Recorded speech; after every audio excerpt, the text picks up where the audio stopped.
घरामध्ये जर समजा सारखे आजारपणे येत असतील, अनारोग्य असेल किंवा वादविवाद होत असतील किंवा काय ना, तर एक 2-4 गोष्टी मला तुम्हाला सांगायच्यात. पटकन चेक करा तुमच्या घरामध्ये या पद्धतीने असतील तर आज उद्यामध्ये, आणि त्याला जेवढं लवकरात लवकर बाहेर काढता येईल तेवढं त्या पद्धतीनं बघा.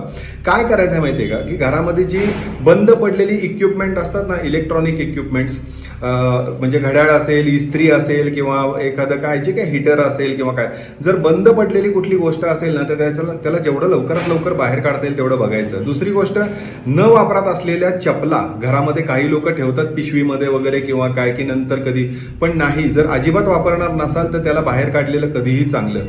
त्यानंतर तिसरी गोष्ट अजून एक चेक करण्याची, काही लोकांमध्ये हे बघा, देवघरामध्ये ठेवलेल्या ज्या मूर्त्या असतील देवांच्या त्या चांगली गोष्ट आहे, शोकेसमध्ये समजा काही ठेवल्या असतील तरी ठीक आहे, पण काही लोक डब्यामध्ये किंवा त्याला गुंडाळून बाजूला ठेवतात. अशा काही मूर्त्या असतील किंवा काय, तर त्याला विसर्जन केलेलं देखील योग्य असेल. शिरीष कुलकर्णी.